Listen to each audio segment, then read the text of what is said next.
vos lois ont des conséquences. Vous cultivez les préjugés xénophobes et les guerres de religion. Vous le faites par électoralisme, parfois par conviction. Bientôt arrive la loi immigration, alors je le répète, vos mots auront des conséquences, vos votes auront des conséquences. Quel est votre but, ministres, collègues? Rassembler le pays ou le diviser?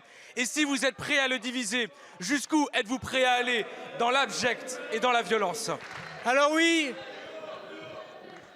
oui, mesdames et messieurs les députés, si l'on pouvait regarder les personnes pour ce qu'ils font et non pas pour ce qu'ils sont, ni les définir par leur race, par leur religion supposée, par leur prénom, si on pouvait simplement regarder ceux qui respectent les règles de la République, à l'extrême gauche comme à l'extrême droite, si on pouvait attaquer les récidivistes à l'extrême gauche comme à l'extrême droite, si on pouvait, du même mot, monsieur le député, remercier les policiers quand ils arrêtent ceux qui attaquent les juifs, les musulmans, les chrétiens.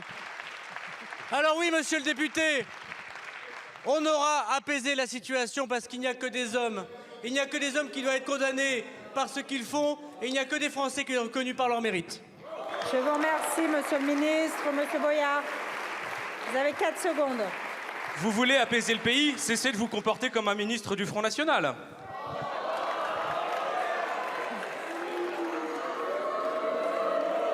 La parole. Allez. Monsieur le député Boyard, en effet, le 17 novembre à 14 h à Villecrène, dans le Val-de-Marne, dans votre département d'élection, un homme a été agressé et au nom d'insultes racistes, sale bougnoule, c'est ce qui a été dit et je veux ici bien sûr non seulement les condamner mais je l'ai fait publiquement, vous avez sans doute oublié de le dire dans votre intervention, comme je le fais à chaque fois que l'on touche un Français, un être humain sur le territoire national et contrairement à vous, je n'essentialise pas. Je suis là pour protéger toutes les personnes, comme tous les policiers et les gendarmes, quelle que soit leur religion, quel que soit leur prénom, quelle que soit leur nationalité. L'auteur est en effet un Français de 76 ans, multirécidiviste, monsieur le député, dégradation, refus d'obtempérer, outrage à policier, injures publiques en raison de la race ou de la religion, et il a été interpellé par les effectifs courageux de la BAC que vous voulez supprimer par ailleurs, et je voudrais ici remercier la police nationale.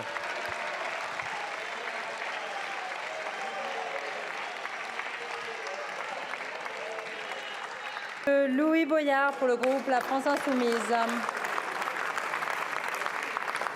Madame la Présidente, ce vendredi, à Villecrène, dans ma circonscription, un homme a failli mourir.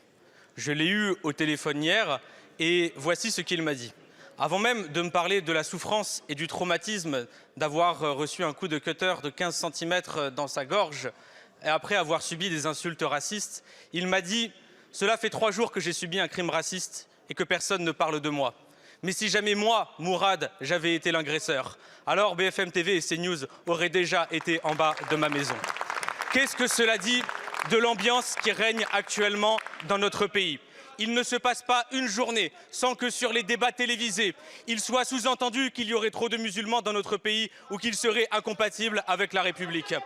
Il ne se passe pas une année sans que vos lois sur l'immigration stigmatisent les personnes noires et arabes et les rendent responsables de tous les problèmes dans notre pays.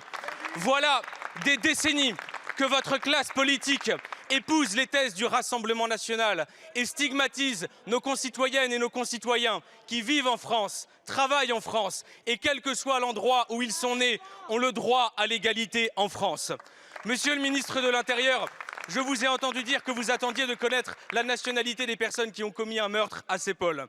Monsieur, vous les ministres, vous les députés macronistes, vous les députés du Rassemblement national, vos mots ont des conséquences.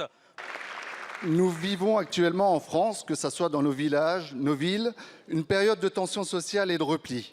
Et cette attaque dans un petit village du sud de la France, ajoutée aux autres difficultés que rencontrent nos concitoyennes et concitoyens, au quotidien participe au climat anxiogène dans lequel nous évoluons depuis quelques mois. Ce climat, c'est aussi celui d'une violence et d'une pression toujours plus importante portée sur les femmes et les hommes qui consacrent leur vie professionnelle et bien trop souvent personnelle au service de nos concitoyens. Je pense ici aux élus, aux professeurs, policiers, gendarmes, sapeurs-pompiers, personnels soignants, celles et ceux qui ont été cités par mes collègues tout à l'heure.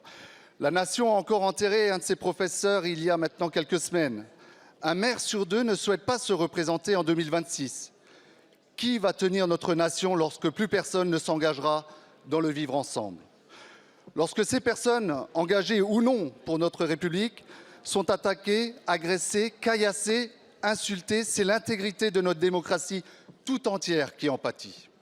Aussi, il est indispensable que l'État apporte très rapidement des réponses et des solutions pérennes à cette situation afin de garantir la sécurité, la tranquillité et le bien vivre ensemble de toutes et tous en France. C'est pourquoi j'aimerais savoir, Monsieur le Ministre, ce que vous comptez faire pour endiguer ce phénomène. Je vous remercie.